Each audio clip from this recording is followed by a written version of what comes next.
This conference will now be recorded. This Actually, conference will I now be joined this recorded. section because they mentioned analog circuit design. So I have gone through that VLSI guru, but they have mentioned analog layout some. I didn't find analog design circuit course over there. Yeah, got it. So I'll just clarify this issue.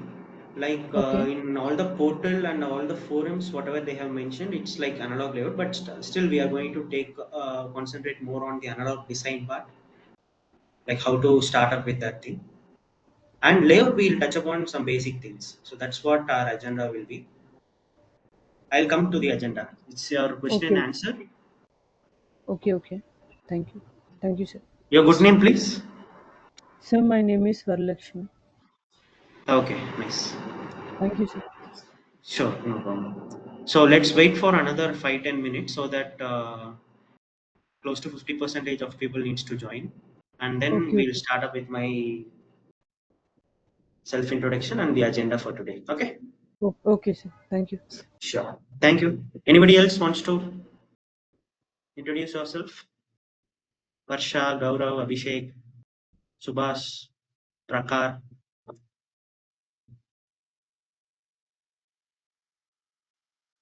Good morning, sir. Sorry, your voice is breaking. Good morning, sir. Yeah, good morning, Abhishek. Uh, Sir, I am to 2024 pass out. Right now, I am working in, hardware circuit design. So after joining Sorry, this I am hearing your voice bit low, Abhishek. Sorry. Anybody else can hear Abhishek clearly?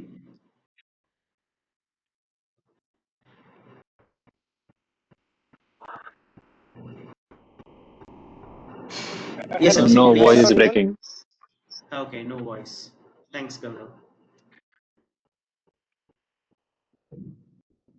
So I've started recording this session. Just keep it over there. Need a rail plugin. So I've started recording this session. Once folks join, we'll get started. And yeah.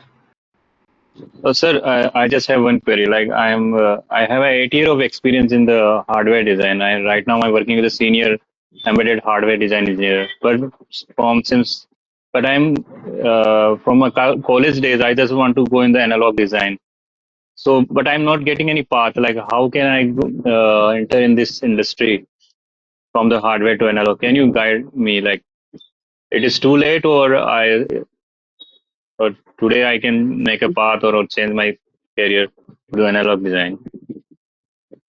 Okay. So may I know which hardware domain you are currently working on? Embedded hardware. Sorry. Embedded hardware. Am I Okay, audible? got it. Yeah, Yeah. got it, got it. Yeah. See, Gaurav, the first and foremost thing is like it's no time to late and all. So we have a lot more things to go. Okay. So it's very good Mhm. to shift the domain, but even since you have 8 years experience, it doesn't mean that you should not work in analog domain. It's passion, then you can just follow it. Okay, so nothing is gonna stop it. So I'll be guiding you all guys to have a very good knowledge and very good architecture in this analog domain, like what all aspects an industry actually requires. Okay, and what you guys should persist so that you get placed in a very good service company or product company, anything. So that's what the entire thing we are going to cover. Okay. Okay. Do I need to do the career break? Like, I need to stop my job and should I go for some training like 6 months or 1 year? Is it required or can I do with my current job also? Okay, so it's a good question. So it depends on individual. For example, for analog design, if you see, VLSI itself is kind of a very huge ocean kind of a thing, and it's very depth. Okay, and there are a lot of concepts to get grasped on it. And if you see, VLSI field has now emerged as a very good domain for an electronic engineer after AI and machine learning. and data science. Okay, it's coming in the fourth place where it has a very, very good scope in future. Okay, which means that on the other hand, the bad luck is like the competition also will be more. Correct? You agree with it? Yes, yes, yes, yeah. So to compete in that, there will be a lot of persons. So students pursuing from IIT, NITs, and for example, like you guys who are persisting in another domain and want to switch to analog domain. So all these guys will compete for this VLSI. So we need to have a very, very good vision on the benchmark which has been set for this, and we need to start preparing for this. Only then we can achieve that. And to answer your question specifically, having all this background, if you see there are, it's up to you. Like you can spend only weekends on this, and you can gain knowledge, which will help you to get your passion to be achieved. That's up to you. Or you can take a career break and fully concentrate on this, and you can just get it because it varies from individual to individual, right? Okay. Hmm. Okay. So earlier I just worked on the like open tool like NG Spy X Team. So on the circuit design, like Sky 130 PTK. So when we talk about like open source, so if I have experience in the open source tool from the analog design side, so is it possible to get a job in the analog domain, or do I need to work on the cadence or the that type of tool? Okay, so since you all guys are fresher, now assumed as a fresher, okay, for this analog domain. So what a technical panel, interview panel looks into you is rather than tool knowledge, what knowledge depth you have in theoretical part. Okay, so that's the foremost thing which builds you, because without basement, how many ever floors you build, it's waste, right? So tool knowledge is, from my point of view, tool knowledge contributes to 30% and 70% will be on your theoretical knowledge. How you can design a circuit, because we are going to design a circuit. For that, we need to have some knowledge and background. And for designing that circuit, we need a platform. So we are using that tool as a platform. Either it's open source tool or Synopsys, CAD and Scalibur, anything. Got it, right? That answer boosts my confidence. Thank you. So now Yeah. the next is like generally when we apply on the analog side, the people ask the 2 year, 1 year experience. So if I have a good analog theoretical concept knowledge and I have some experience with the open tool, so am I eligible for that position or not? Whatever past, actually currently how industry works like, so even the technical panel whoever sitting there are very much knowledge and experienced to choose a candidate for their own organization to develop the products, correct? So in that case, since the benchmark has been set for this VLSI domain, especially for analog domain, so what they'll look is like, they won't look into your past or future, they'll just look into your present. At present how you are presenting your things, and at present what you are having, and at present what you are capable of solving. So that's what they like to look. So let's forget about the past and let's forget about the future. Let's put all our efforts in the present, and that 3 or 4 hours of interview will decide like entire thing. What all background you have, what all things you are capable of doing, everything they will be judging you. So that's how actual industry interview panel works. Yeah. Thank you so much. Thank you. Yeah.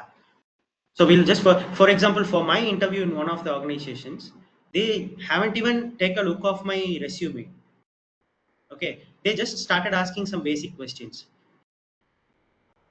Okay. They'll try to hear Okay. from us only. Resume is just for an informal way to apply for a thing, but most of the product company tries to look what you are capable at this point of moment.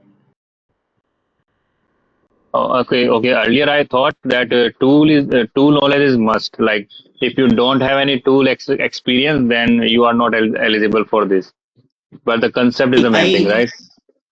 so whatever point you're mentioning is valid, but not to 100%. Like let's say like 20 to 30% it's valid. Because if you see in any of the organization, and even in the tier 3 service based company, okay, they won't use any open source tool for productize that, right? Right, right. And all Yes. each and every person in our country or in the world cannot offer to get a personalized cadence or synopsis tool. That's right. correct? Yes, you're correct. So they'll mostly concentrate like 80 to 85% on your theoretical knowledge and your theoretical concepts. So tool knowledge is a matter of 1 month. If you go into an organization, you'll get a feel of it and you can just explore that. You'll get master in the tool. Okay. Okay. So from my point of view, a person who is having like 100% theoretical knowledge and a person who is having 80% tool knowledge but doesn't know how to design a circuit for a particular scenario, then obviously I'll go for the person who is having like 100% theoretical knowledge, who can design any complex circuit in any point of scenario, which works good for my chip. Got it right? Right. Yes. Yes. So I clearly mentioned like tool, open source or Cadence, Synopsys, any paid tools or any open source tool. It's just a platform to build the circuit. But it is engineer who is going to build the circuit, and that's you guys. You agree with my point? Yeah. Agree. Thank you for your explanation. Thank you so much. Yeah. Sure, Gaurav. It sounds good. It was a nice conversation. Thank you. Anybody Hello. else? Yeah. Hi, Varsha. Morning. Hi, sir. Good morning. Actually, I'm a ECA graduate in like an ECA graduate and passed out year is 21. Okay. After that, I did my 2 years MBA course and 1 year internship in a HR internship in some VLSI company. Okay. Now I'm planning to switch into my technical domain itself. So it is the right path or like Yes, for sure. For you, it's 21 batch, right? So it's well yeah, into a picture. So you can take Gaurav as a very, very good example. So he's focusing towards his passion. So that's very, very welcoming point. So we can take his thing as a very, very ideal point, and you can just go through that. The only thing is like you need to put your all your efforts in preparing yourself. That's okay. it. Okay, sir. Like, is it in the analog circuit design is the right domain to choose after a career gap? Okay, so I'll answer your point in a bit. We'll go through like what all things are there in VLSI first of all. Okay, Yeah. and what suits for whom. Okay, who can Okay. choose what and contribute to this industry. That thing we can just see. Okay, I'll give you a complete idea like what is analog design, why we need analog design, and how to do that analog design. All your questions will be answered there. Okay. Sure, sir. Thank you. Sure. Thanks, Varsha. Anybody else?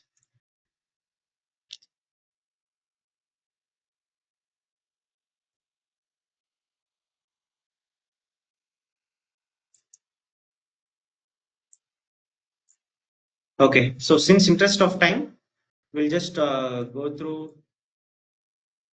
We'll get started, I think.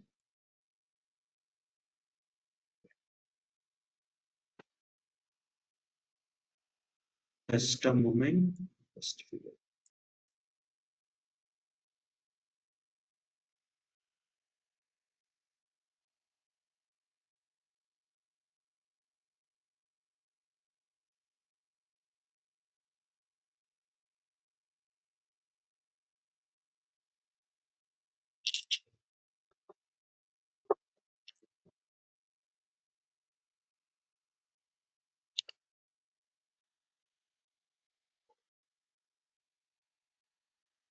okay. So yeah, let's get started. I'll share my screen.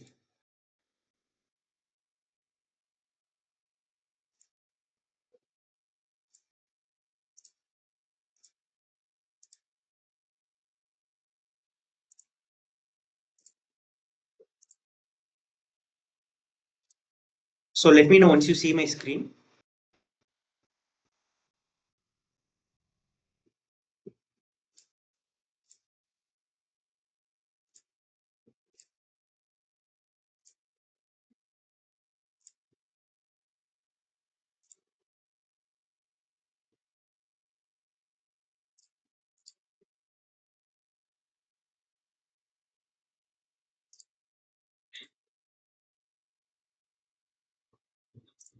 Okay, so my screen is visible, right?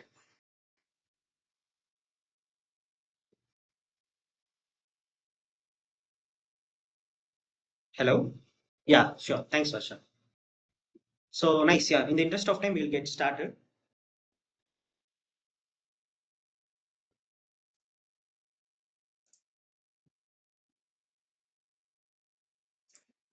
Okay. So let me introduce myself first. Okay. So I am Saran. So I'm working as an analog engineer in one of the reputed product companies. So I have multiple years of experience in multiple, like I have experience in both analog design as well as layout. So you can contact me for anything on these things. And I have multiple years of experience. And currently I'm working as a design engineer, lead design engineer in one of the renowned product companies. Okay. So this is in short about me. And I'll be helping you out guys in complete training of this analog design course. Okay. So Sir, coming, yeah, what is your good name? Karan or Abhishek? no, no. My name is Saran. Karan. Saran, yeah, Saran. Okay, okay. Thank you, sir. So this is actually VLSI Guru's laptop. Currently, I didn't bring my. Okay, so please bear with it. Okay, And okay. I'll be guiding you guys to go through this complete training lectures. Okay. So this is in short about me. And my lecture series, it will be completely, it will be like a interactive session so that I'll get to know about your mindset as well. Okay. Because that's very, very important. The main agenda where why we have gathered here is because you guys needs to get placed in a very good company in an analog design profile. So for that, as a trainer, I need to know your mindset. Only then I can train you guys. Okay. So that's how we will go. And my training sessions, more or less, it will be like formal and an informal way. Like I will be putting slides one day. I'll be going through this board. I'll be just presenting with my words. So it will be like that. And at any point, you can feel free to stop me to ask any kind of a questions, which might be very basic or which might be very advanced. That will get addressed. Okay. So that's like the main agenda. And coming through this course structure, okay, so what we'll be having is like we'll be having 2 months of basic training course. So to get into this analog design, we need to have some fundamentals, like to brush up the digital analog electronics and some circuit principles, and getting the Linux setup, Linux machine, terminal usage, tickle scripting, and what all things required as a prerequisite for our analog design course. So the first and foremost thing will be covered there, and post that we'll be having 4 to 5 months of this analog design core course. Okay, so where I'll be going from the very deep level and to the advanced level of schematic, and we'll be going to simulate 1 or 2 circuits. As I mentioned earlier, tool knowledge is not that important, but still we'll be having certain labs where we'll get a feel of what tools we are using for which thing and how we are simulating and how we are designing a thing for a particular scenario. So that's how we'll be taking. So we'll take that also from simple circuits to some complex circuits, then we'll design it. Okay, so that's how this course structure will look like. Okay, any doubts here so far? Sir, can Yeah. you list out the topics which like shifting and switch? Can you write down it? The topics you need? Sir, actually, you earlier you mentioned right, setting and ways and furl and pipe, Mm-hmm. something you told right. So can you list topics with Okay, I'll I'm just going list to down. Okay, I'll just list down in this way. Just a minute. Okay, I'll just open a. Okay.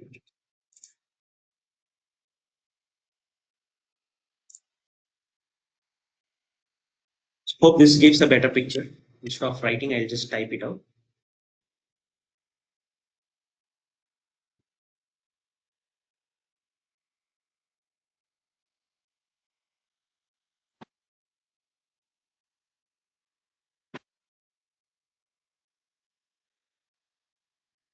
So please bear with me. From the next session, we'll be having a formal presentation and all.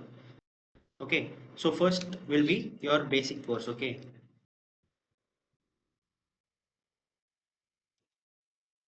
So basic course covers what all things we'll see. So what all basic prerequisite we need is like your brush up in the analog, digital, and some circuit concept, circuit theory, which as a triple E and EC engineers, you all know these things. So we'll just touch upon these things, and then we'll be having our Linux setup, So Linux machine is where we'll use to invoke all the tools and implement all our ideas in there. Okay, so that's where we need to set up these things, and then get a feel of what all tools we would be using. Okay, what all tools we'll be using. And coming to like scripting part, we'll be predominantly using Vim editor. Like we have a lot of text editor. For example, I have opened this text node, right? Like that, we'll be having gvim for that. So that gvim exploration will be there. So which will be having some commands like how to effectively use it, effective usage. Okay, all those things will be going, and post that we'll be having setting up of tools. Okay, so this will be covering in the basic course, and in each and every point of time they'll be having some module based test. Okay, so all these things which come under basic course will be covered by another faculty. Okay, so any doubts in this basic course? I have just listed down a rough thing, but it will be having in detail thing which you can go through if once this topic gets started, so that it will be easy to digest. So any doubts so far on this? No, sir. No, sir. Okay, got it. Clear, right? Yes, yes, sir. Okay. Yes, sir. Yeah. So then coming to analog design core. Okay. So coming to analog design core. So how we'll be starting? So we'll just touch upon what is VLSI. Okay. What, why, how, where, and yeah, analog. So this will be my first and foremost question. So as some people asked why I need to choose this, how I need to choose this, and to whom it will be fam. To whom. So this is the basic fundamental idea we need to have in our mind, so that we can excel in this thing. You agree with this,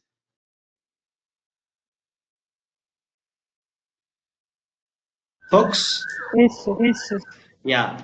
So this we'll be going through. So this why this question concept I'll be going through this today. Okay. And apart from that, then we'll go to MOSFET structures. Okay. In the basic, we'll be having.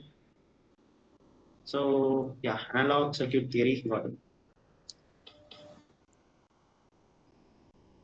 So MOSFET funda in depth. Okay, we'll analyze with a lot of like real life examples, so that it will be in our mind forever. Okay, so that's how we'll just play around with this complete MOSFET, and then simple circuits with MOSFETs.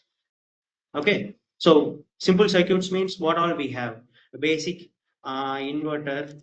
Okay, so inverter basically comes with digital, but if you analyze in an analog perspective, no, you'll come to know the actual operation of this inverter and all other notable logics. Okay, so this will be our main agenda first with simple circuits, so that and simulation of the same.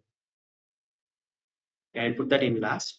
Okay, once this is done, we'll go with some complex circuit. So complex circuit basically has a lot of things, but everything has been grouped and put into two things. Okay, op amps. So anybody have any idea what an op amp is? Yes, sir. Operational amplifier. Operational amplifier. Okay, nice. Any other views? Where we use and why we use something like that? Sir, It again, will give the many characters was there. characters was there. Operational Operational amplifier. amplifier. Sorry, I didn't get you. Sir, many Sir, many advantages was advantages there. was there. I I studied studied that. One of the Yeah, gain, got it. sir, sir, Yes, and that's a nice high point. high bandwidth bandwidth in in high. high. Nice. So op amps, if you see, right, if you see any analog circuit, it will comprise of this op amp, either RF analog or mixed signal, this will have almost like 80%. Okay. So if you know how to design an op-amp for each and every scenario, your 80% of your analog design work is done. So we have a lot of architecture inside this. We have plenty of architecture. So plenty of architectures, like different types of op-amps, and we'll be covering predominant on that.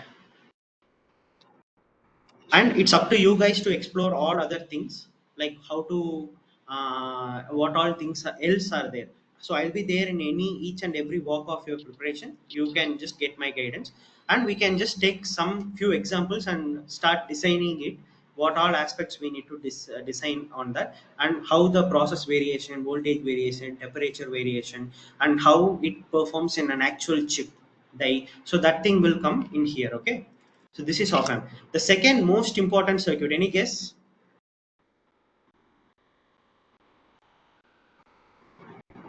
Which is very important for a MOSFET. Even for op amp, this is a building block. Any guess? Okay, I'll give that very sweet circuit, which I personally like the most. Okay, current mirrors. Any idea on this? Yes, sir. Yeah, Current can you just brief that what it is? Sir Sir, Jules. Jude. Hmm? For current amplification. Not like amplification exactly. Current meters. Current meters. Amplification will be done by this guy. Ampli- For biasing Okay, circuit. I'll just easily tell you what it is. Okay, so op amp is like your for example, we can take a house. Okay, in our house, for example, now in 2025, each and every single house, even a simple hut, has electricity. Correct. So that main electricity, if you see, that is fed from the transformer. Okay, it's a step down transformer just beneath your house. We are just pulling some wires, and we are just passing a lot of currents. Correct. So that main wire which we are feeding is like current mirrors. Okay, and the op amps are like your appliances, for example, laptop, TV, fridge, washing machine, everything which works on that particular voltage and current, which is fed from the current mirrors, which is the transformer, is called the op amps. So if you see, current mirrors are kind of a building block which feeds power to op amps. Okay, this is what the general criteria, what how it works. Okay, and now you should get a question like, so for current mirror we need to give some input, because any block, any agenda, without giving some input we can't get any output, right? So energy can neither be created nor be destroyed. Like that, for example, for current mirrors we should give some input. For example, for transformer, which is giving input, so we have a lot of power stations, thermal, hydroelectric power, where we are generating power from other source to electrical energy. So like that, we need to feed some input to this current mirrors. Okay, so in this name itself, it suggests that it will receive one current input, one current input, and it gives like n current outputs. Got it right? You understand these concepts? Yes, sir. Okay, if you have any doubt, just let me know. I'll put it in a bit more liberated way. Okay, so now we have this one current, so we are just debugging from top to bottom approach. Okay, so from op amp we came into current mirror, so from current mirror we came into this one current. So we require this one current input. So where will I get that current input? That also needs to generate it from one thing, right? Got it right? So that current input, it comes from band gap reference. This comes another big circuit, or LDO. So any idea like what is BGR and what is LDO in a brief?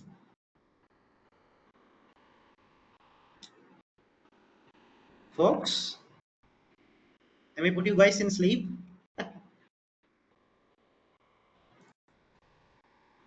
It's okay, your answer can be wrong as well, but you can try it out. And yeah, one more thing I wanted to tell you. So it is your communication as well will decide to get into an analog, not only analog design engineer, any engineer. If you go, you will be presenting a lot of things to a very very huge forum.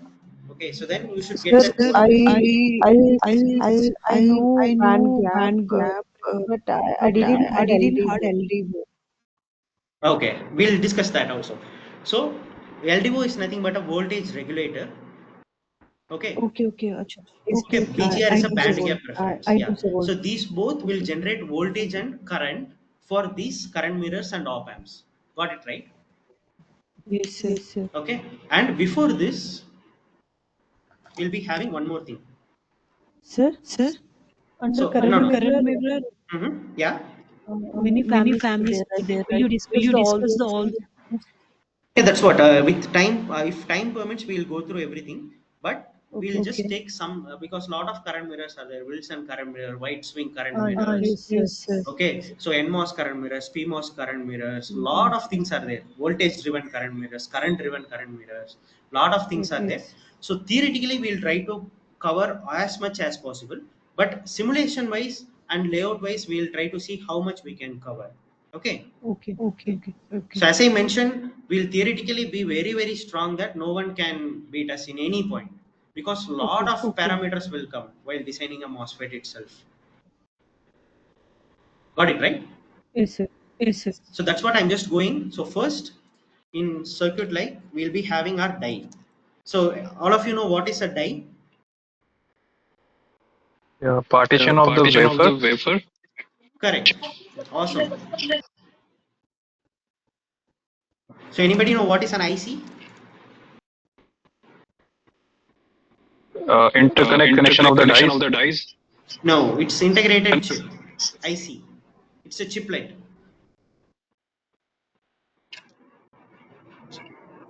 Got it right? Yeah, yes, Yeah, yes, yes, good. yes, good. So let's put it this way. So an IC is nothing but a die plus package. A best example is like all of you would have worked in a digital electronics laboratory in your engineering course, right? So we'll be having some NAND gates which we plug into a breadboard. Everybody remember that? It will look like some spider. IC 741, IC 286. Anybody remember? That black color with 8 legs in it. There is. There is. So that is completely called as an IC, integrated circuit. So in that we'll be having two components. One is die, which already one of your folks mentioned. It is the chiplet which is coming from the wafer. Okay, and package is nothing but integrating this die with some solder wires using PCB. Sorry, that bumps, balls, pads, and all, and which will come into that leg package, which is called as an IC. So this IC will now plug into a board. Board means printed circuits board. PCB. You got idea of PCB, right? For example, in our laptop, motherboard is there. So any board if you take, we'll be having an IC. Inside it, we'll be having a die. Die plus, so inside this die, we'll be having all these circuits. Okay, so I'm just going from top to bottom approach so that it will be completely visible to you. So till this point, any doubts for anyone, please feel free to ask. Because this is very, very important to understand why we are doing this. Got it right? Yes, sir. Yes, sir. Yeah. So, sir, So, just sir, one just one question. question. Yeah. What is What is front end and front back end and end back end Yeah, I'll come to when we that. talk about when we top to talk top bottom? to bottom? Yeah, I'll come to Okay, that. okay. Okay, Okay, so I'll quickly finish this. If you have any doubt, just stop me in the interest of time. Okay, so now for this one current input, we are feeding that from BGR and LDO, and this BGR and LDO needs some power, right? So this power will be provided from IC's integrated voltage source, which is nothing but the battery. For example, we for our laptop we'll plug in a source input cable, right? Charging cable.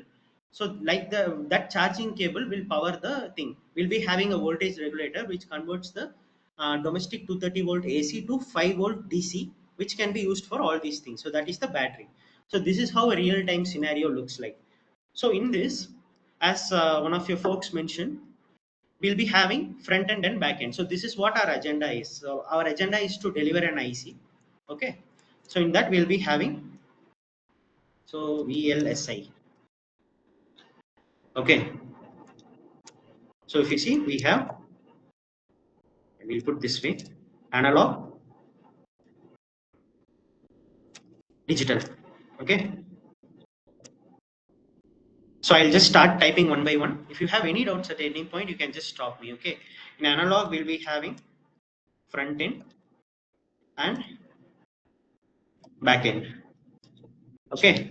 And similar way, we'll be having front end and back end. Okay. So in general, what is front end and what is back end?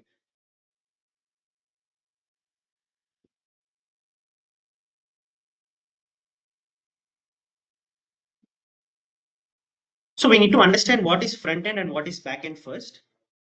So I hope everybody knows what is VLSI, right? This is our domain, very large scale integration, which provides IC, which does multiple tasks. That is in short VLSI. In that VLSI, like we will be having analog and digital. It's predominantly divided into analog and digital. And each analog and digital will be having front end and back end, as one of you guys mentioned. So front end part has like architecture. So designing, which covers from architecture to gate level schematic. Okay, so this is the basic definition of a front end. And for back end, it is called as designing,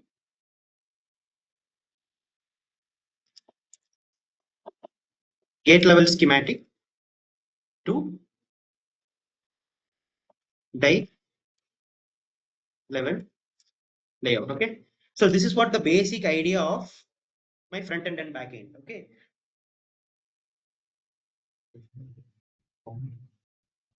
One second. Recording. No? This one. 8 is there. 7 is there. Yeah. That anyhow we are interacting. No problem. Yeah. Thank you. Yeah, Manohar, right? Okay, thank you. Yeah, sorry guys. Yeah, we'll continue. So front end and back end. So front end means like first we are going to design a chip. For example, I'll be designing a chip which is going to perform some operation. Okay. So it starts with architecture. Like we'll just go, what is the chip area? What is the chip size? What is the technology? Like I'll just put one by one. So what is the tech node? Because if you see in VLSI, right, it's like it's in a millimeter shape sizes, okay, millimeter square area, and it's in millions and millions of dollars of business, right? So we need to properly choose which tech node to go and what is my application. Okay, what is my application? What is my technology node? And what all auxiliary things. So that will be designed in an architecture. Okay. Once we get the architecture, we'll get to know the problem statement. Okay. Then we'll start to design like a device level thing. For example, for each and every node, so predominantly we'll use MOSFET for our design over BJT. So anybody knows why we are going with MOSFET and not with BJT? Any idea? Any guesses? Due to leakage current or thermal runaway. Okay, nice. Any other? Sir, in the BJT, current will be flow about the electrons and holes. It will create the mode function.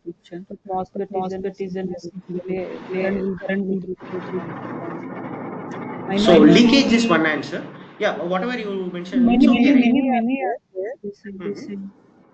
So, and MOSFET is a channel. The It's length. okay. Why? So if we don't have channel, it's okay. Or let's say if the current is contributed by both electrons and holes, what's wrong in that? We can use that, no? So thing How it is is affecting me in my chip? so if you current is current is generated by the generated by the both both electrons and electrons by by it gives the gives the actually minority current minority gives the current more the more the BZ BZ gives you gives more more power. power. It It reduces the reduces power, the power, Okay, nice. Power but leakage. in What else? power leakage is but in but the in the MOSFET is the MOSFET is the power power because the because the majority of the majority current of the is current going to electrons, right? electrons, right? And And minority current minority current is is visible here. visible here. But in the But in the BJT, BZ current is very current is high very compared high to the MOSFET. MOSFET. See, current we can control through base, right? So depending on the base current, I can control my collector to emitter current.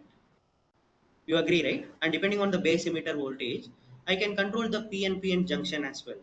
So I have controllability there as well. So I can prevent the current. Then why we are not going with BJT? Sir, Sir, BJT. BZT.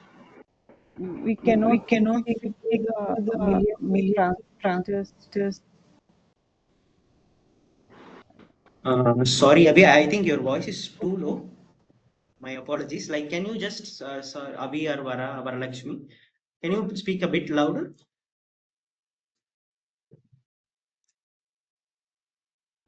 Sir, Sir, I will get I will back get you on back you on restriction. restriction. Exactly. Sure, Yeah. Exactly. Yeah. sure. Thank you, sir. Thank you for your answers. And yeah, as Gaurav mentioned, it's leakage. Leakage is a very funda. Why we are not going with BJT? Okay, I'll put this in a very simple word which you won't forget in your lifetime. Okay, so for each and every chip, whatever you are going to design and produce it to industry, three fundamental characters to be noted down. Okay, so one is power Power, Power, area, and area, performance area, as you guys mentioned. So PPA. So these three are the basic fundamentals. Why we have chosen MOSFET? For example, power. So as you guys mentioned, BJT has very leaky characteristics and its switching speed is very low. Means it will consume a lot of power. Agree? is Yeah. And the current dependency. And if you see any CMOS architecture, okay, I hope you have some basic idea of how a planar CMOS looks and all, right, in a layout perspective. Is that the case, or you want me to explain that? Okay, for now I'll just tell you. So power, so major thing is like power is contributed by V and I. VI. Okay, and already you know BJT is a current control device and MOSFET is a voltage control device through channel. Okay, so in each and every circuit, in any circuit if you take, so current controllability, controlling the current will be very difficult than controlling the voltage. Okay, so we won't be having better controllability, so we are going with MOSFET. So this is in terms of power. So in terms of performance, as one of you guys mentioned, leakage is there. If leakage is more, then our performance will decrease. It's like inversely proportional. Okay, and if power is more, heat will be more, then again our device performance will be less. Agree? And very poor current controllability, again heat, because this die is like it will be like 1 by 1 inch. It will fit into your like index finger. It will be in the size of that, and the thermal voltage will rise when the temperature increases, then again performance will decrease. So considering all these things, MOSFET is chosen. Coming to area, so to design a MOSFET, you'll, let's say you require X amount of area to design the same parametric and to achieve the same performance in BJT. You require minimum 5x of area, minimum 5x of area, and area is directly proportional to cost. Got it right? So if chip is costing 1 million USD to tape out, then it will cost 5 million USD if I use BJT, and I'll be having all the trade-offs in this power and performance and area as well. You agree this point? Yes, sir. is So why I'm insisting a lot more time in this is a very basic question which is asked to any of the analog design fresher. Why not MOSFETs, or why MOSFET and not BJT? So you need to answer this thing in a very clear way. Okay, so this we'll cover. So now I have, from architecture, I have assigned the gate level schematic. Gate level schematic means with MOSFETs and all. Okay, and I'll be simulating. So gate level schematic, simulation, and sign off. So this will be done by a front end engineer. For example, in our case, we'll be having analog designer, design engineer. Okay, so this is one guy. And coming to back end, so designing the gate level. So now back end engineering is nothing but a layout engineer. So his work is to take care of the gate level schematic. Now the gate level schematic has arrived to us. We will start working on the layout. So the main thing in the layout is like we are just physically implementing all those things, which will be having what variations? PVT variations. Okay. Anybody know what is PVT variations? Power, power, voltage, voltage, temperature, temperature, PVT PVT corners. corners. Okay, nice guess. Any other?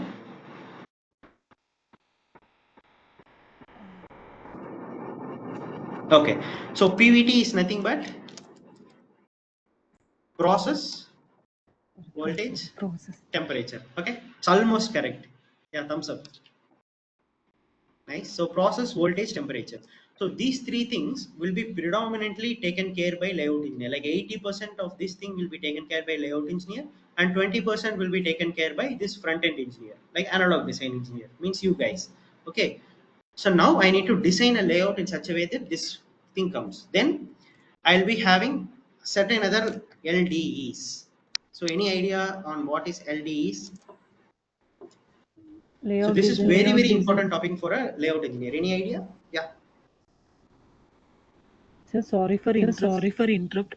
Yeah, no Sir, issues. sir, fine. Fine, Processing. processing. Sorry, your voice is breaking. Sir, process. Process.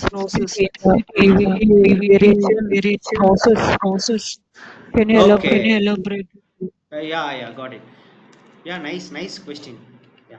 So process is nothing but the tech node which we use. Tech node is a technical term. For example, I'll be using TSMC. TSMC is the foundry name.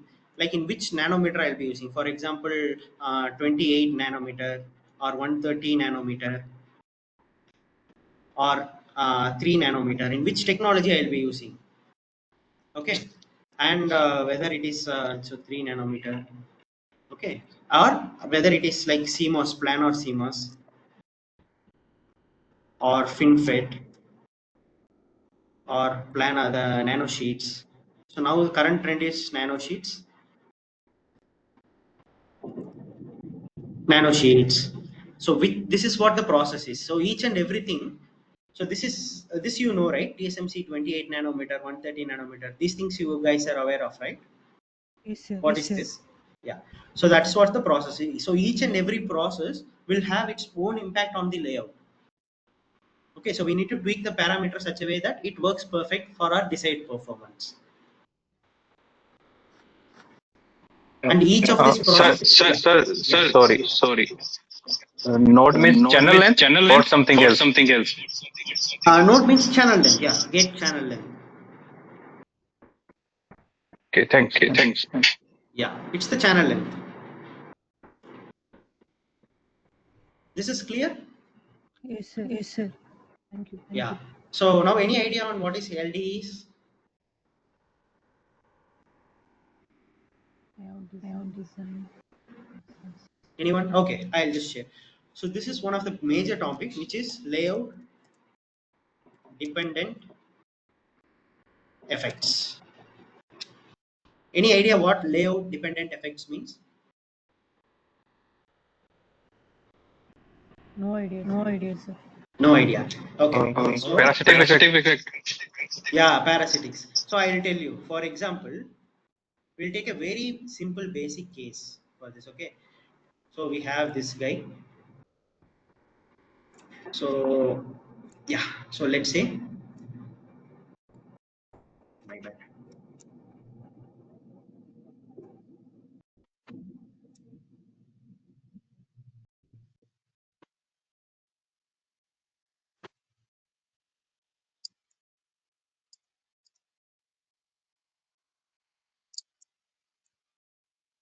So if this is 1 volt, and let's assume all these resistors are R.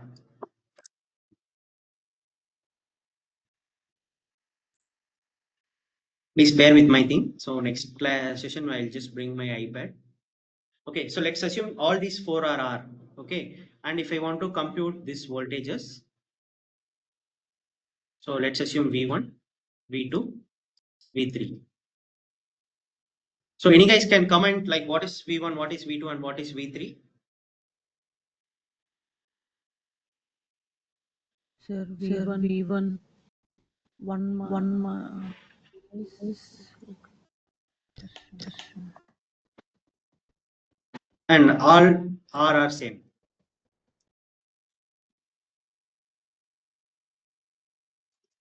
Anyone can comment? Guys, it's just a basic resistor ladder. Come on. Okay, if someone has given in the chat, let's see. No idea?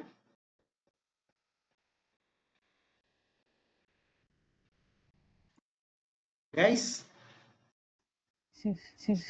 not kidding me, right? Okay, let me just see. Okay, since all these resistors are same, we'll just debug this thing as,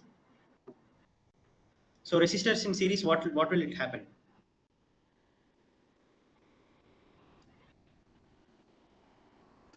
What will it happen? How will I transform the circuit? Anyone, Gaurav? You there? It's okay. If it is wrong also, it should be fine. We can 4 of Is it right? okay. Yes, sir. Okay, now what is my current here? I is equals 1 by 4. 1 by 4 times R, Okay. right? Yes, sir.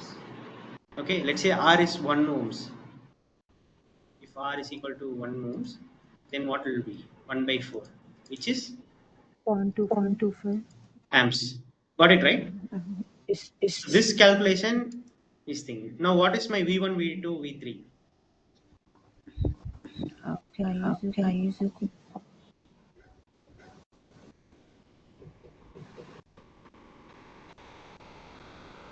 Okay, it's very simple, right? Like all 4 resistors are same. Got it? Means the voltage will drop by 4 by 4 by 4. Correct? Like my V1 will be 0.25 The volts. 0.75. Hmm? 0.75. Yeah, so across this will be having 0.25, and across this will be having 0.5, and across this will be having 0.75. Agree? Okay. Yes. Yeah. So this is my intention. So being a front-end designer, we guys will assume that this voltage will be 0.75, and we'll be giving it to that guy. And I'll be using this voltage, and I'll be feeding to some diff amp, let's say, to bias this amplifier, assuming that this is my 0.75 voltage. Okay. Now, once after doing the layout, this will be no more 0.75. This might be 0.5 or 0.9, because we'll be having P, V, T and L, D, E. Because of this, we'll be having this. Agree? Okay. So what designer needs to do is like, we need to give some programmability here. So that's what the designers think. So it's not very straightforward. So we need to give some programmability such that I can just, for example, in rheostat, we can turn the knob and we can just set it to a particular voltage, right? So depending on, so once the layout is done, and if it is extracted, it will be something like 0.5 or 0.9. In some cases, 0.75 also will be there. Okay. If it is 0.5, then my entire circuitry, which is feeding this power supply, okay, won't work. Got it? So in that case, what we need to do is like, we need to program this such a way that always my V1 should be 0.75 volt. For that, what I need to do, I need to tweak these two resistors such a way that even after layout is very worstly done, it should be 0.75. So agree this point?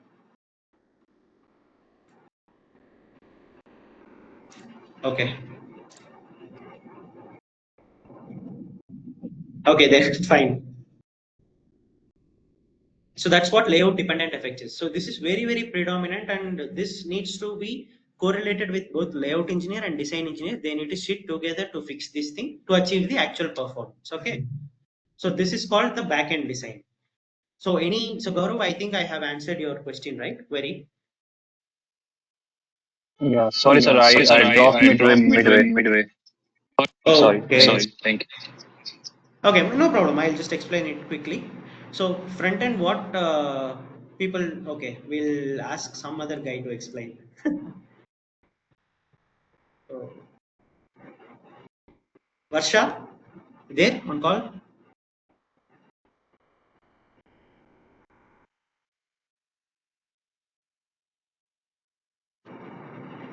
Subhash, Prakar, Uday. Okay, no one is there. Okay, fine, no Yes, sir. issues. Yes, there, sir. I'm there. Sorry. Sir, I'm Sir, there. I'm there.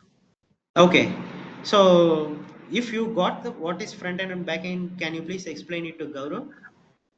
Okay, Okay, front end front end analog, sir. sir, Analog design design and back and end back end architecture. architecture. Then we Then for architecture we have to we do have the to do the simulation, right? simulation, right? I think your voice is too low. Sir, So Sir, actually, actually, no issues, no issues. It happens, but yeah, it's good that you came forward. Thank you. Okay, so Gaurav, for you, right? So front end and back end, what it actually is like. So front end is nothing but designing part which covers from architecture. Architecture means idea. Like if I'm going to design a chip, what that chip is going to do and for what purpose we are going to create that. That's called as architecture phase. And from that architecture to gate level schematic. So to have some schematic design, so that will be carried forward by front end engineer. Like this will include like all the simulation, sign off, all those verifications, complete thing will be included. And in the back end, so the back-end engineer, like a layout engineer, will take the gate level schematic and start preparing the physical layout.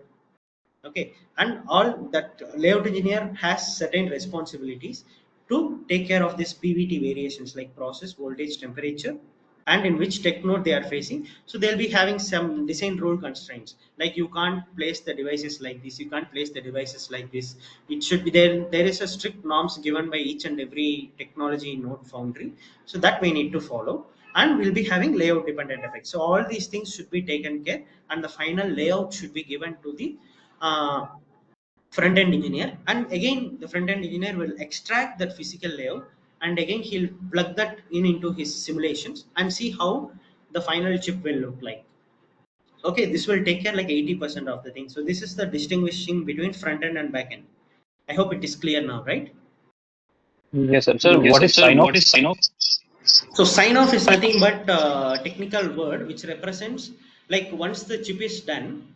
So let's say if I am leading a project or chiplet, okay. So how will I mention my engineers, my team and the foundry that the chip has done? So I need to finally document it, present it, and then verify that okay, it's completely done from my end. It can be productized, right? So that process is called as sign off. Agree? Okay, it is okay, different it from is the tap different out from the tap out or same. or same. It doesn't like tape out. For example, for a design engineer, he needs to sign off his gate level schematic. Like for example, gate level schematic is the basic input which is given to the layout engineer, right? So he needs to tell like gate level schematic which I have given has been simulated for this performance and it's working perfect for me. So we can proceed with the layout. So that's called as sign off. Sign off is nothing but we are just giving a confirmation that from our part everything is done. Signing off. Got it? Yeah, Yeah, thank you. thank you. Sure. So till this point, any questions before we move to analog and digital part?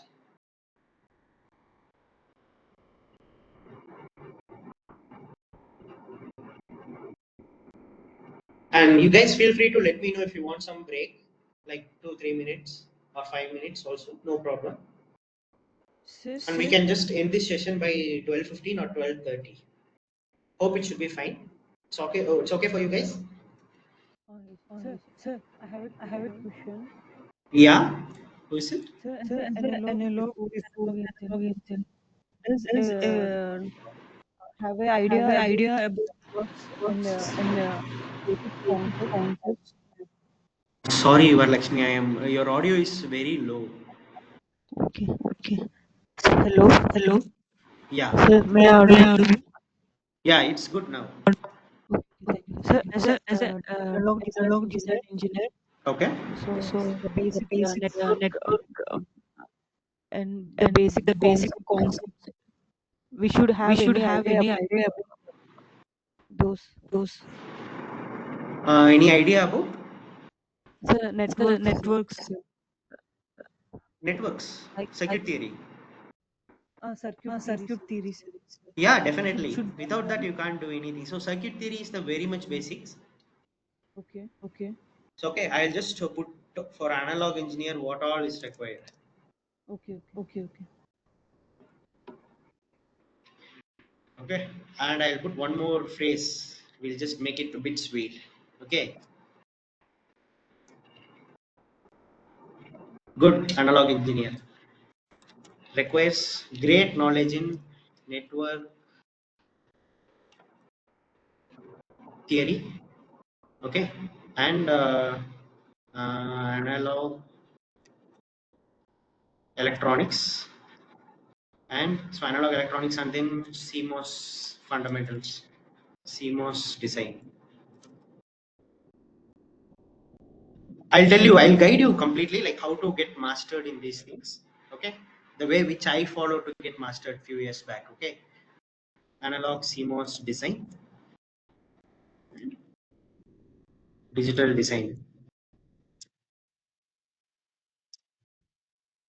principles, like basic idea. But these three things, so first three things, you should be like aware of end-to-end concept. So, for example, in network theory, we have resistors in series, parallel, star connection, delta connection, network theorems, okay, pole zero concepts. All those concepts you should be aware of end to end, because for an analog design engineer, we are going to design it. So designing it means we need to think in terms of resistance, capacitance, gain, noise. Lot more parameters are there. Okay, so this is the basic requisite, and it will be good if these three things are learned till gate point of view. So gate examination, as you all guys aware, right? So you should prepare such a way that you can give the questions in gate level. At least that point you need to prepare. So that's how it makes a difference for a IIT, NIT graduate and RB guys. So we should master these things at any cost. This I'm just telling in the demo session. Okay. Got it, Varalakshmi? Sure, yes, sir. Thank you. Yeah.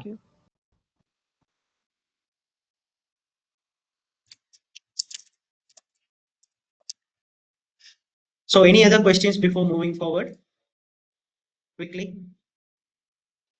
So I'm planning to end this session by 12:30. Is it okay for you guys if I take it in a stretch, or you want a break in between?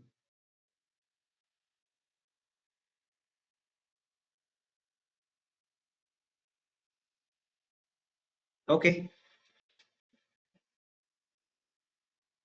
Okay. So now let's go to analog and digital. So why analog and why digital? Any idea? Why analog?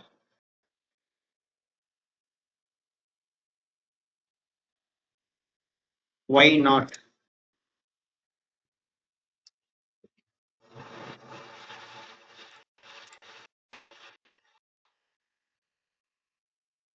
Guys,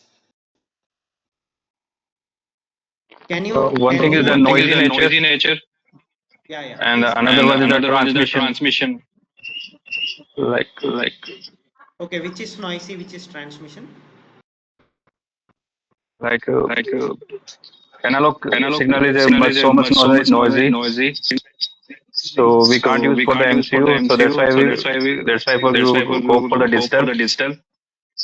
But Digital also will in be case noisy. we Digital also will be noisy for sure, because if you're transiting from 0 to 1, the transition period won't be so smooth as you draw a square waveform. Okay, it will have some rise time, some fall time, some glitches. So even digital will have noisy. Now what else could be the answer? But yeah, I appreciate your answer.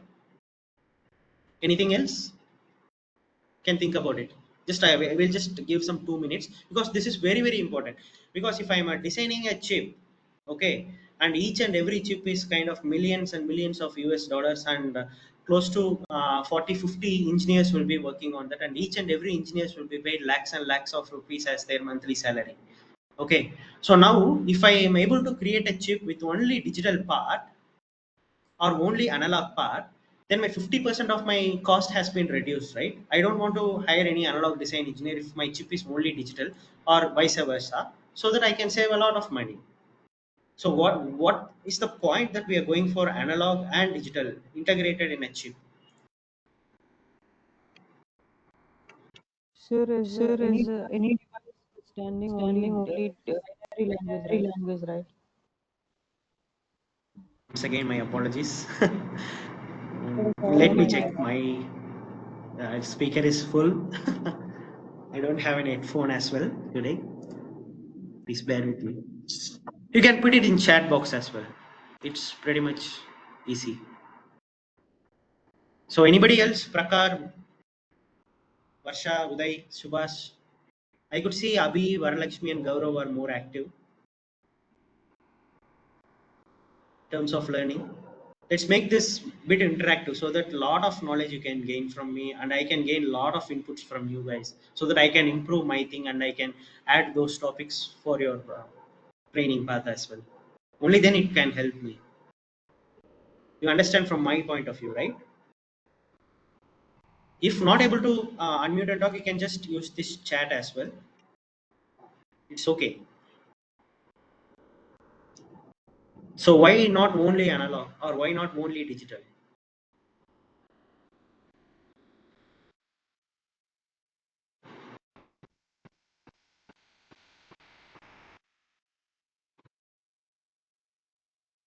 Any other thoughts, Gaurav? It's sir, always just yeah, tell yeah. me the area, like in which area you want to make a some comparison. It's not like Just give a comparison. thought. So if you take any chiplet, if you take any chiplet in the industry now, okay, it will be comprising of both digital and analog. Any chiplet. Right, So right, sir. my question is, why can't I develop a chip with only digital expertise and aspects, or only with analog aspects and expertise? So that's the question, Varsha. I know it is not possible go with only analog or digital, but I'm not able to explain. Sure. So that's the first and foremost thing we need to understand. We need to understand these basic kind of things, so that we know why we are doing this before knowing this, correct? For example, if you are going to Correct. some place, okay, we should have some agenda. Okay, I'm going to a supermarket so that I can buy some groceries for my home, correct? So I am going to supermarket. I don't know why I'm going. So if we should not be like that, right? So that's why I'm just touching up these basic concepts and all. Okay. So nice, Gaurav. Nice for your thanks for your answer. Anybody else? Any guess you want to share?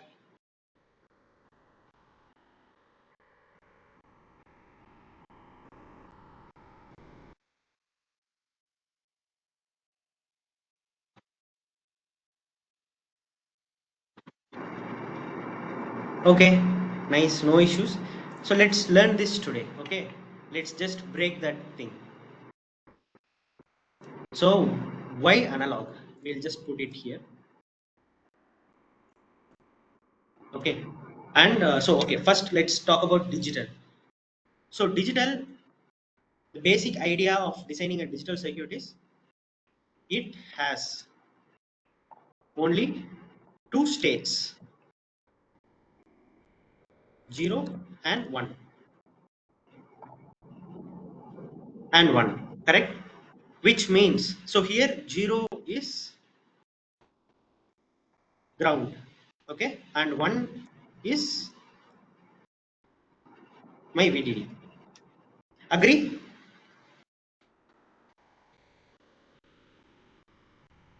Guys?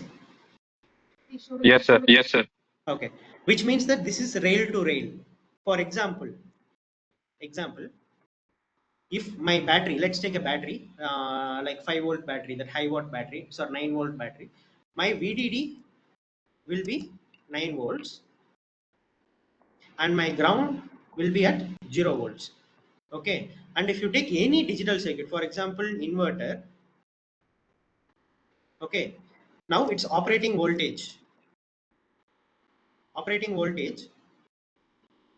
can either be 9 volt or 0 volt, right?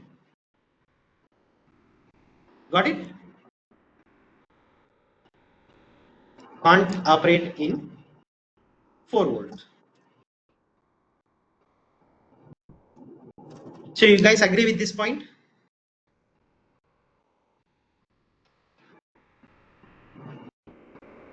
Or you want me to repeat it?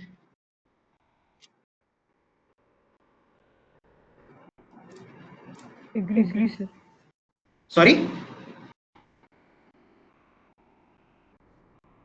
Nice. Varsha has responded, yes, sir.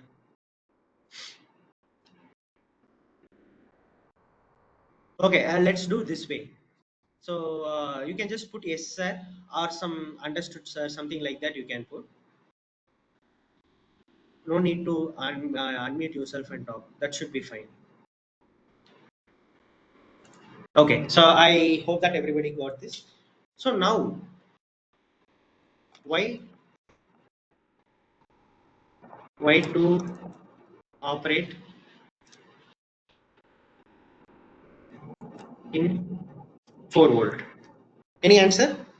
So I have my inverter which is designed for 9 volt and 0 volt, and it can operate, it can give output as low as 0 volt or as high as 9 volt. Then why should I operate that in 4 volt?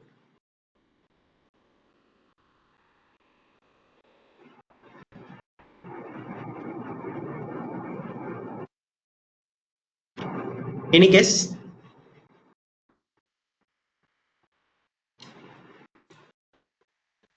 I'll see the chat section, my bad.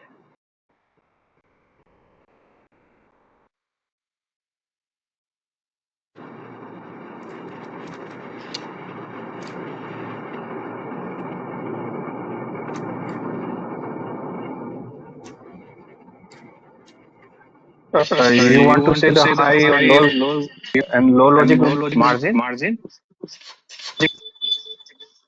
Not like that exactly. So I have my inverter circuit, okay, and I need to operate that inverter. I mean, I want 4 volt output.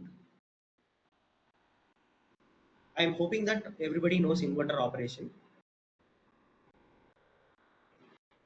correct? Okay, I'll give a background of that as well. Okay,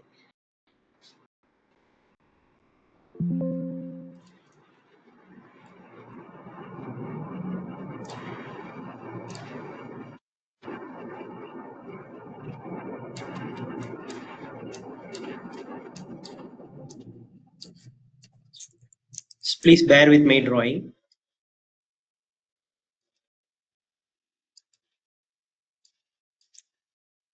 So let's say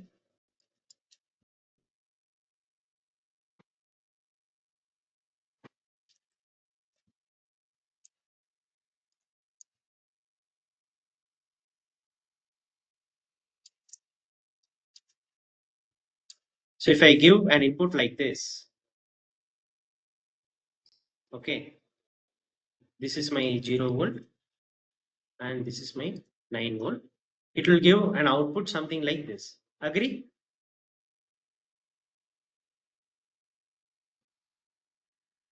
Agree? Yes, sir. Yeah. So now I want to have something like this guy where my VDD rail is 4 volt. I require only 4 volt square wave and my ground can be ground. Now how can I achieve this using a digital circuit?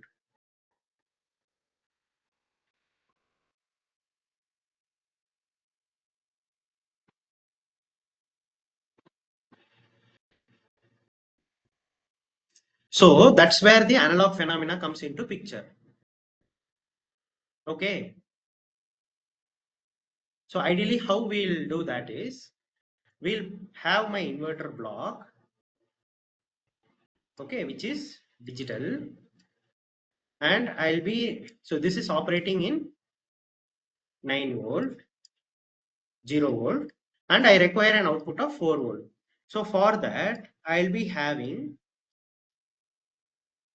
another block which is block A, let's say, and I'll be giving some input.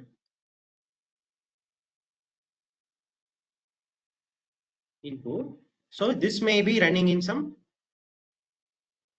voltage V and some so ground is shorted, let's say. So this is connected running in some voltage V, okay, some voltage V, and this is my 4 volt, okay. So now I need to give some input. So my input, it's independent of me, so I am not giving this input, so I'm not taking this into picture. Now I need to design a circuit here, okay, which helps me to get the 9 voltage input into 4 voltage output, okay. So this circuit is achieved by analog thing. So that we will going to discuss. Like this is where analog helps. Understood till this point?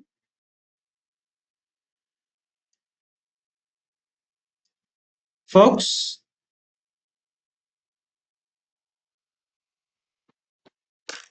okay, I'll see the nice, understood. Okay, so now we have operated in 4 volt. Now we have a question, why to operate in 4 volt? Any answer? So I have faced a lot of struggles, okay. I have invested a lot of time to convert that from 9 volt to 4 volt. Now why should I spend a lot of time investing in 4 volts?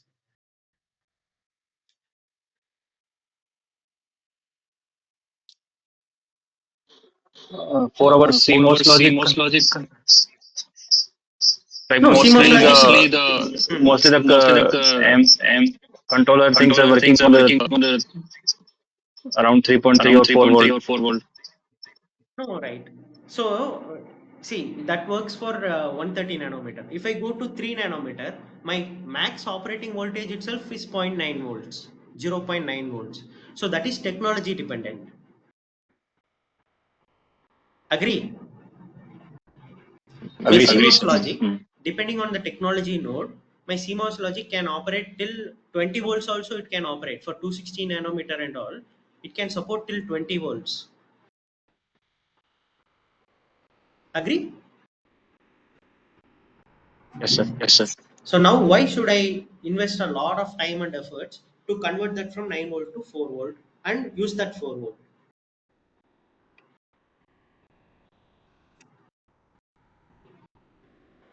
Okay, so as I mentioned earlier, okay,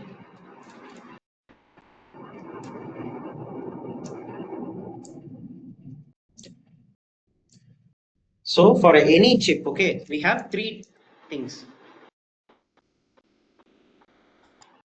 What is this?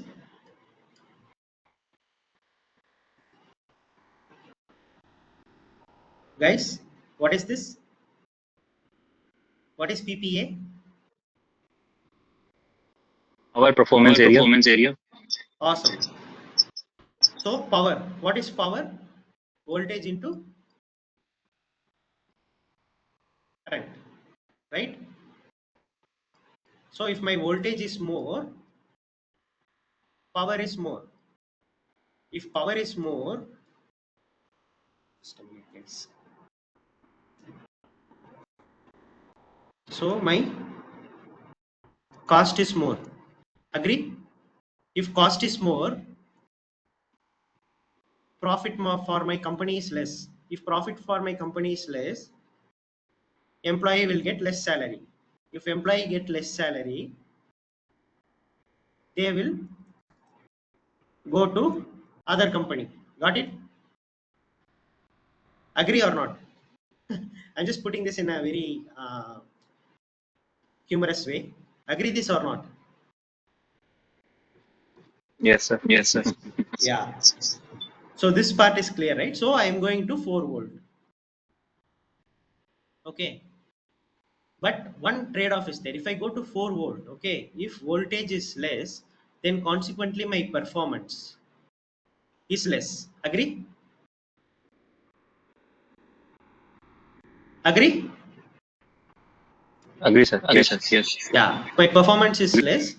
Then Yes, yes, sir. my intended output is also reduced. So we need to maintain a trade-off between these things, that I should not have increase more power due to performance, or I should reduce my concentrate on my performance and reduce more power. So we need to maintain like two in parallel, and we need to concentrate on both these things, and we need to come into one design. So that should be the analog designer's main goal. Okay, got it? Okay. So now coming to area. So these two are like younger brother and elder brother. So these two come in parallel. If we need to satisfy this guy, we need to satisfy this guy as well. If a mother doesn't satisfy one, then both will start quarrel and family will get collapsed. So that's how this power and performance will be there. And area is kind of father. So he won't take part in this mother and sons thing and all. Okay. So area, how it will impact is, if we reduce the voltage, consequently my device area will reduce. Agree?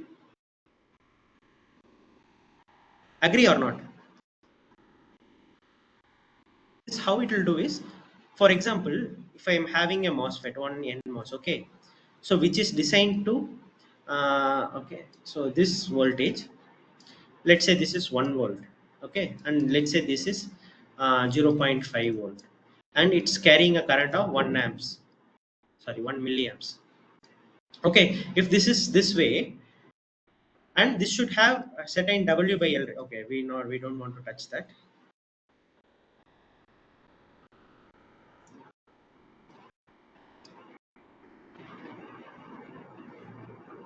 Okay, so this is my drain, this is my source, this is my gate. Okay, and this is designed for 1 milliamps. Okay, now if my voltage reduces, so let's keep this, as I mentioned, this is voltage dependent source, voltage dependent device, right? So if this is 1 volt, and if I reduce this voltage to 0.1 volt, then consequently this won't be like 1 milliampere anymore, right? Let's say this will be close to some 0.25 milliamp approximately, I'm telling. Okay, if this is the case, then ideally I can design this device with lesser area, right? Agree or not?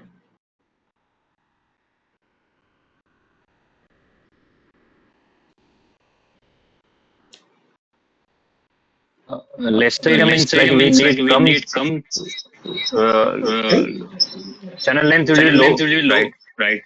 Right? Right? Not only channel length, like the width of the device itself will be low. So that will, so once we start with the CMOS fundamentals, so it is not only channel length. So channel length is usually depicted by L.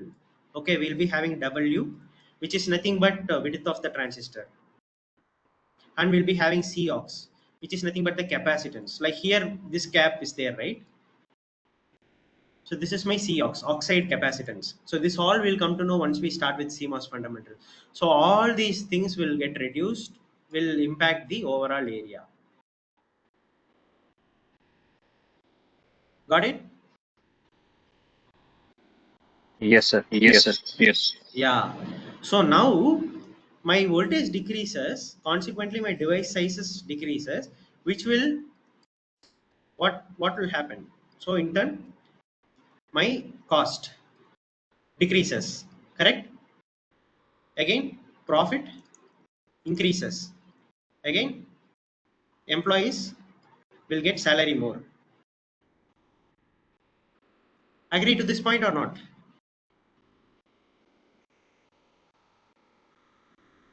Agree, sir. Agree, sir.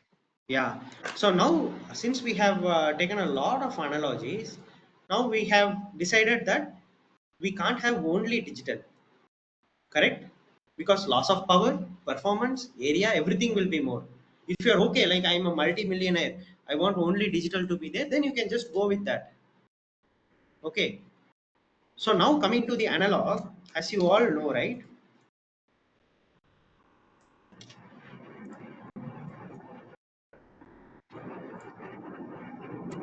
Okay. So digital.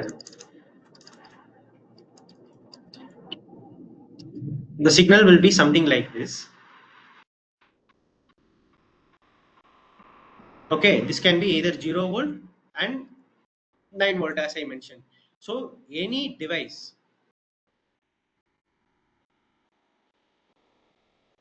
in a digital domain can have 0 volt or 9 volt. Okay. Consequently, so the same device, inverter in this case we'll take, okay, device, if we want to design in analog domain for the same 9 volts, okay,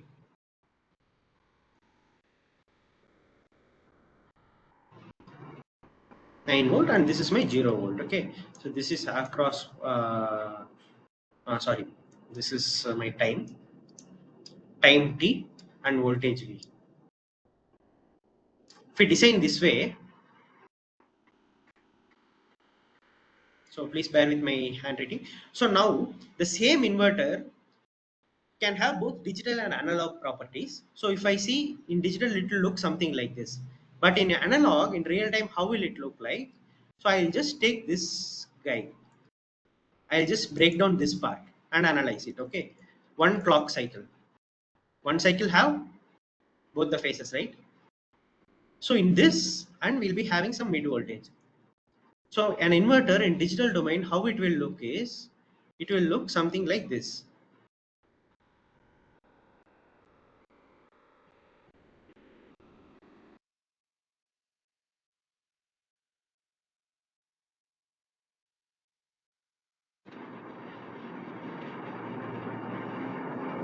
Okay, agree? So this will be my 1 volt, 2 volt, 3 volt, 4 volt, 5 volt, 6 volt, 8 volt and 9 volt. Agree? So you can tap each and every voltage of your interest. And this inverter can operate in all these voltages. Means, let's say, in terms of productivity, how it improves is like, if I design one inverter layout with this programmability, okay, I can use it in multiple times, multiple places, and I can use it for these values. I can tweak these values. Or else I need to design an inverter for 1 volt, an inverter for 2 volt, an inverter for 3 volt. So this itself will take 1 month of designer's work, eat away. But if I create an inverter with some tweaking analog circuits inside it, which can give outputs of all these 1 to 9 volt, and I'll just spend 1 week on this, this can be used forever. Agree?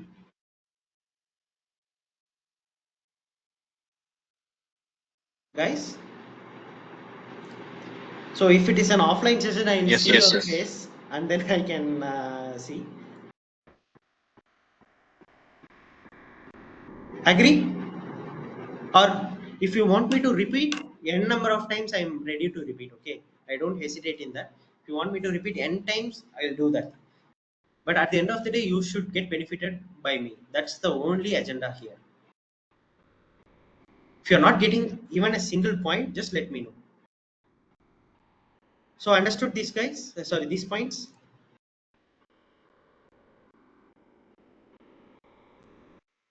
I need to explain it once more. So why I am explaining these many things is because analog design engineer, each and every aspect we need to see.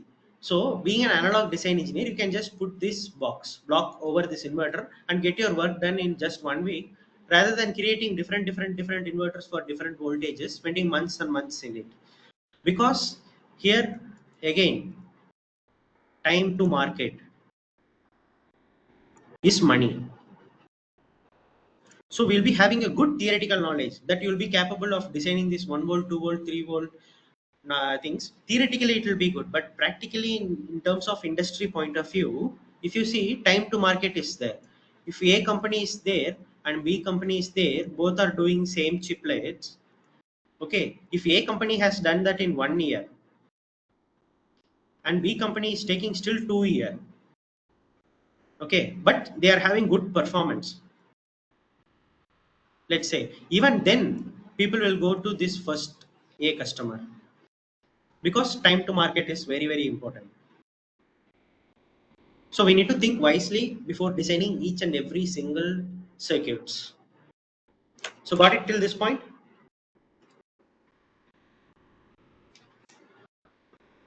Guys, you can just Sir, think can in you please mind. repeat the Yeah, please. last statement? Only the last statement. Time to market?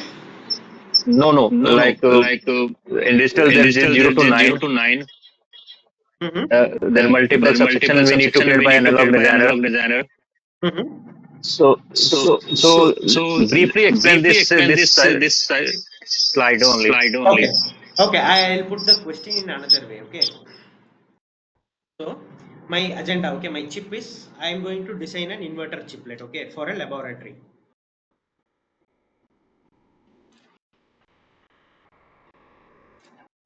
Okay.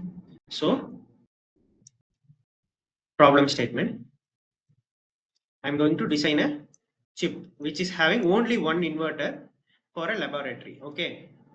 But my statement, what the client has given is like, this inverter should operate in variable voltages, right from 1 volt to 9 volt. And he's telling that I'll be having only one supply voltage, which is 9 volt, which is 9 volt high watt battery is there, no battery. I have only one supply. With that, this inverter should operate from 1 volt to 9 volt. Okay, so now what I'll do is like, I'll create an inverter. So we have two ways to do this. Okay, so I have my chiplet like this and I'll create 9 different inverters. 9 different inverters and giving a mux such that, so this inverter will operate in 1 volt, this is for 2 volt, this is for 3 volt, this is for 4 volt, this is for 5, and this is for 6, and so on. Sorry, analog design. Yeah, no problem. So 6, 7, and 8, 9 volt. Okay. So I can design 9 different inverters and I can give a switch here to choose which inverter to choose. Okay. Like this. So I can give my input and this is my output of my chip. Okay. And the next way is like, we'll be having only one inverter. So one big circuit having one inverter accompanied by another block, analog block. Okay. So which can have one input, and this can this analog block will help this inverter to vary from 1 volt to 9 volt. So as a designer, which you will prefer? The second one. Why? What are the reasons? It is saving my area cost also of the Awesome. design. Area, cost. Awesome. Awesome, Garu. Yeah, please go ahead. It's correct. Area, cost.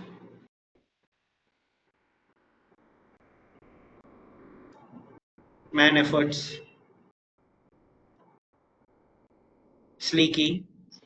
And the complexity of the design. Yeah, that's sleeky or complexity. Awesome. Next. Even power will be reduced, right? Again, this will come into cost reduction because you are having only one inverter and dynamic power will be reduced huge instead of having all these inverters operating parallel, because currents in parallel will get added, right? If current is more, then again power is more. Understood? Yes, sir. So effectively how this looks like is this chiplet with 9 different inverters will look something like this, and this chiplet will look something like this. So ideally, if you are going to buy a mobile phone, okay, so we what all things we used to do, we'll see like how much weight it is, how small it is, we can put it in our pocket or not. So all these things we'll see. For example, in 2000, early 2000s, we'll have a cellular phone. All you guys have seen it, right? It will be like a brick holding in a hand. So will you guys prefer that way or this way?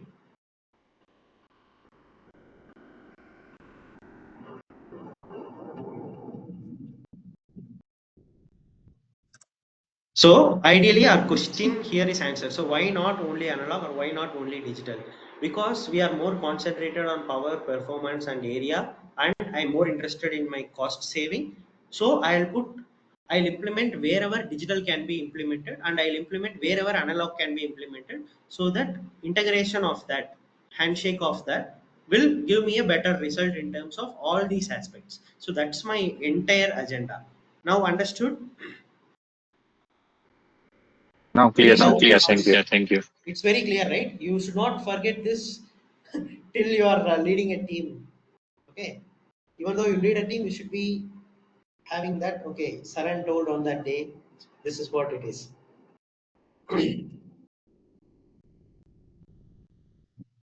So, are these analogies going good and you understood this topic in a very good way? Anything has to be repeated?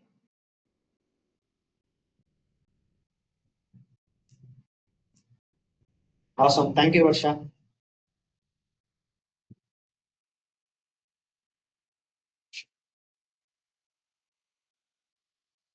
I think Uday, Subhas are not there or they are there. You can just give a chat. It's just for a head count.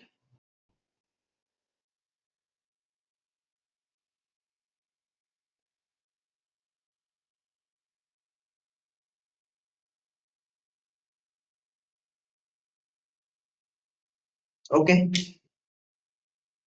Yeah. Thanks, Prakar. At last.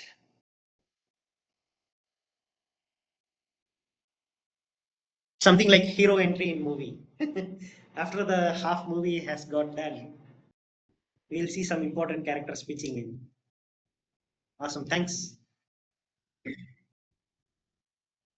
Okay.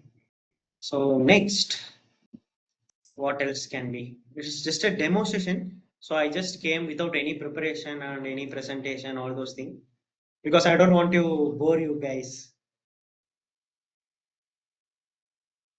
Let's take it in a very formal way going forward. Okay, so now, so coming to digital, so in analog front end and back end, we'll be having, as I mentioned, front end is analog design engineer, and in the back end, we'll be having layout design engineer. Okay, and coming to digital part, we'll be having RTL design. Anybody know what is RTL design?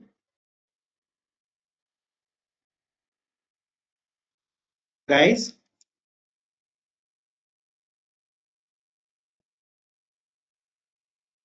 okay, I think They I use will. They use Verilog or Verilog or VSDL VSDL for the for design. the design.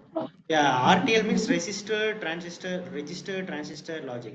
Yeah, Verilog, they'll be writing through scripts. Verilog dot v, sorry, VHDL, lot of scripting languages are there. They'll do that way. And post that, we'll be having design verification team. So they'll verify the design which is created by RTL design engineer, design verification engineer. So these two guys predominantly comes in front end, and for back end we'll be having very popular physical design engineer. So it's something related to layout, but physical design engineer will do more of automated way, because in actual analog layout, we are more concerned about parasitics and we do it manually and very in a very cautious way. And in the backend also, we'll be having some design verification engineer. Like design verification engineer is both for front end and back end. Okay, got it. So this is front end and back end thing. Okay, Varsha has put in some, and also on which technology, which tools will be used during the course.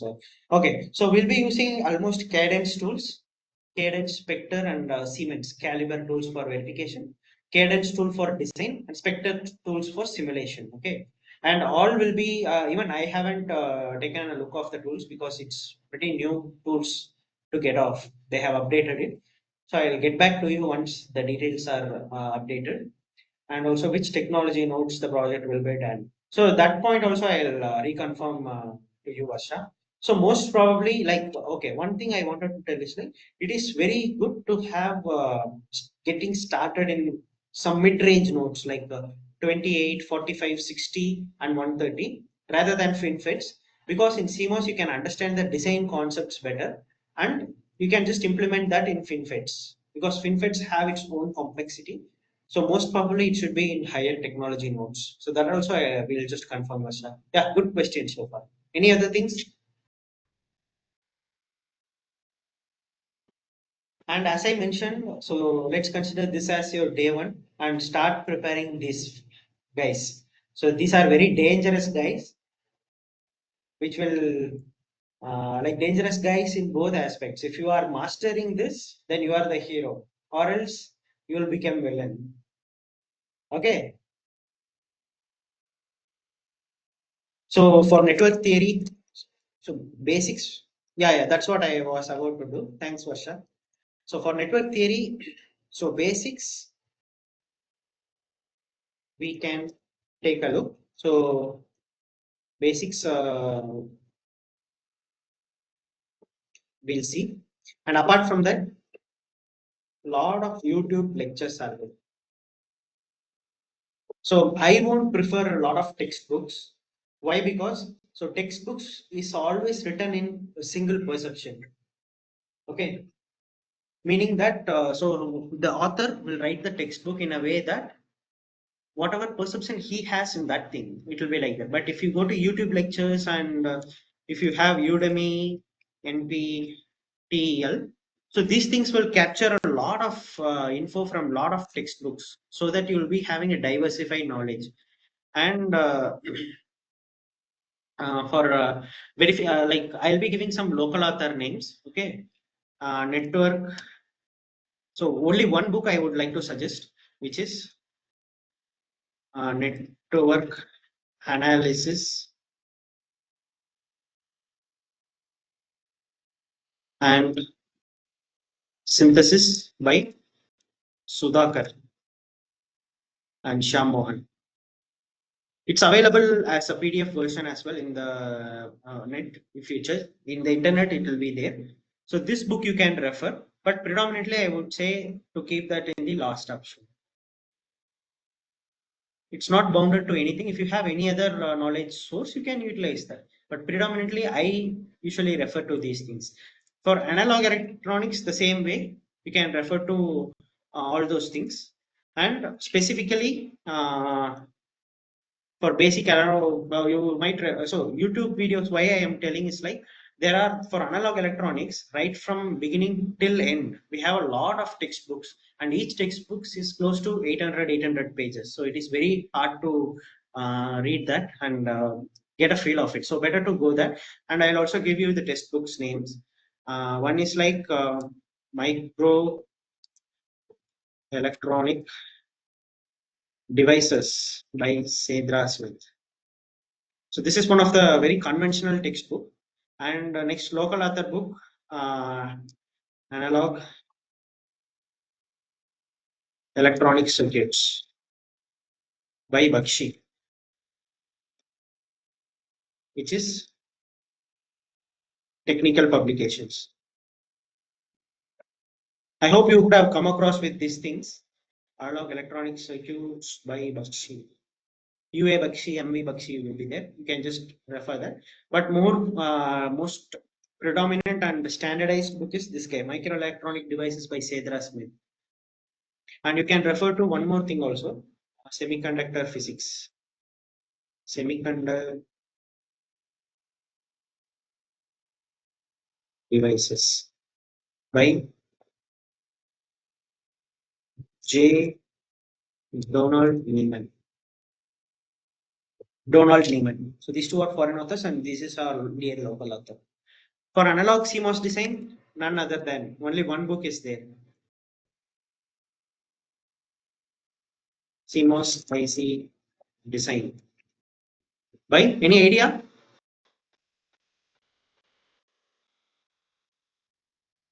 Any idea, guys? The great Behzad Razavi, correct, Varsha. This is like golden. Even in our team, my manager still he refers to this Behzad Razavi book and his video lectures. So this is the only way to like master your analog CMOS design. So I would encourage all you guys to at least one time you can go through this book completely. This is like very, very important. Okay, and then digital principles and designs. We'll be having DPSD, Digital Principles and System Design by Maurice Malone. This is a standardized book, and you can refer to technical publications, Bakshi book as well. So these three books, at least PDF or hard copy, please always keep it in your desk. It's like a Bhagavad Gita for us, Bhagavad Gita, Bible, and Quran for us. Okay. And I will also be taking all those snippets from these guys only while presenting my presentations so that it will be there. And okay, it's 11:57, and yeah, it's something like my lectures. It will be as I mentioned earlier. It will be completely like very interactive based, so that you guys also can pitch in your thoughts. I can learn from you, and I can get inputs from you, and I can train accordingly. At the end of the day, you guys should get benefited. Okay, and if you have any questions at any point of time during this course duration, you can just feel free to pitch in, and I'll just discuss with the management whether I can share my contact details or not, and post that we'll see how we can productively utilize our communications. Apart from that, if you have any feedbacks, you can just let me know or let the management know, and we can also. So today, since it's just a demo session, I came informally. I just want to have a feel with your guys, like how you are there and all. So that's what is for today. I think I have covered everything. It might take some time to digest. It's up to you for you guys. So let's, in another 2-3 minutes, let's just quickly hear for any feedbacks for me. Is it good, or you're feeling bad, or anything can be improved from my end? What's your thought? Open to you guys.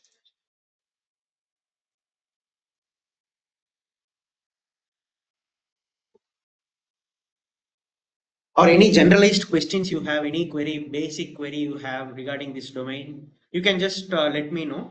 We can just have it like a one-on-one conversation for another 10 minutes. We can address all your queries. So whatever lectures we have given here, so if you have any doubts on that, or generalized VLSI doubts, or any generalized service based company, product based company, industry related doubts, you can feel free to ask me. I would be there to help you out if I know that. Thanks, Varsha. Thanks for the compliment.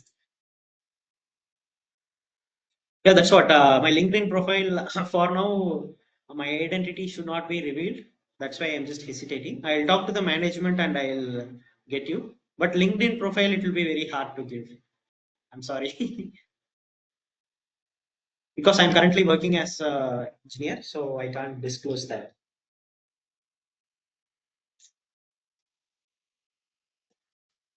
So if you have any doubts, you can just pitch in, as I mentioned. For the next 10 minutes, we'll be available. Then we can just close it off.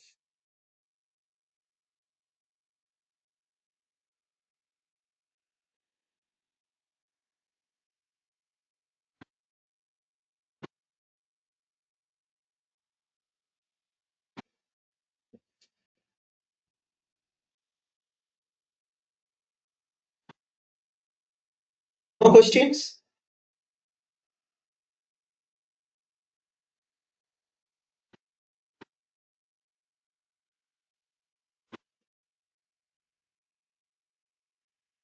Okay, Varsha has asked for question placements. Question mark as I am 2021 pass out.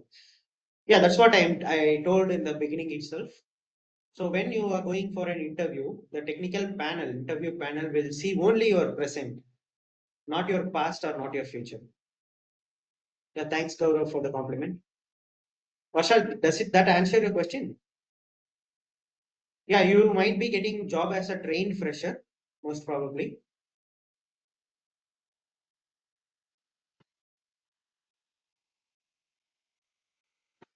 Thank you. Then anything else? It was a nice question. Any other generic VLSI doubts? I'm waiting to hear from you. The day one, you should have a lot of thirst. Only then you can go through a long way getting placed into a company.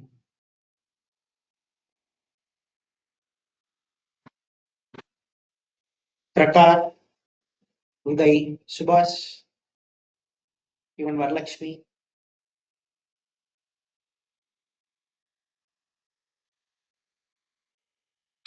So I'll stop sharing my screen.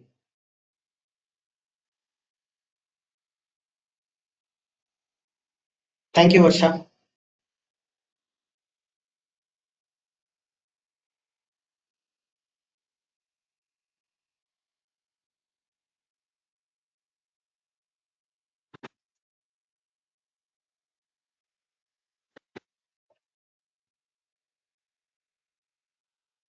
Anything else? Let's wait for another 2 minutes and we'll log off. We'll have a great lunch and have a good weekend. We'll meet tomorrow, possibly.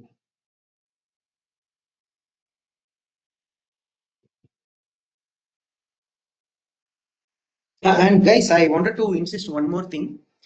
So this training should be in a double-ended way. So you should also put a lot of homeworks, like preparing those things, and you should put a lot of practices. Only then we can achieve this. Okay, it's not like only you will be doing, and I may just tell, okay, do this, do that, do that, do this, like that. If I tell and go, you are doing that by your own. Even that doesn't work. And it is like if I am giving a lot of sessions on like this, and after this session you are just forgetting about it and returning back to the day-to-day life, even that doesn't work. It should be as a double-ended way, in a sincere way, so that we can get placed. And looking ahead, almost you will be having another 20 years of career, so it means a lot. So we need to be very patient, calm, composed, and sincere, disciplined. Okay, so that's what I just wanted to mention. Yeah, Subhas, sir, in the beginning say have many domain and physical I don't know which domain to join for me very short. Okay. So I'll tell you, like if you have really good analytical and skeptical skills, okay, and you don't want to do any scripting, other than that I can do, then you can go for analog design, as I mentioned. And if you want to learn a lot of physical layout related layers, if you want to interact directly with the die level guys and see how a chip looks like, then you can go with layout. So these two doesn't require any coding knowledge as such, scripting knowledge, programming knowledge.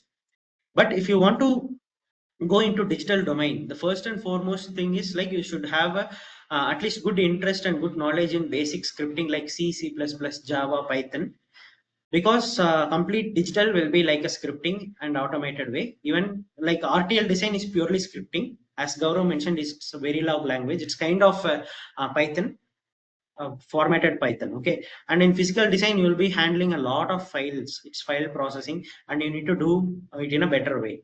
So it is that way. So depending on your skill set and your knowledge, you can choose it. Super. Does it answer your question?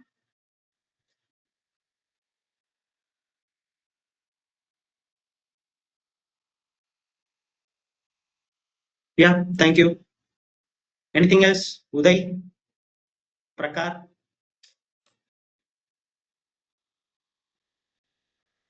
Only good morning and thank you. Sorry, just kidding.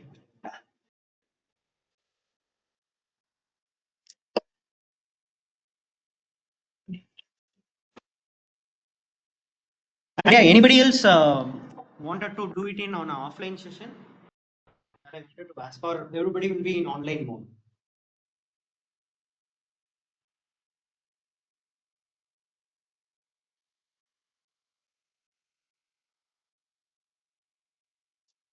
You can just put it in the chat, whether online or offline. The preferred mode of training.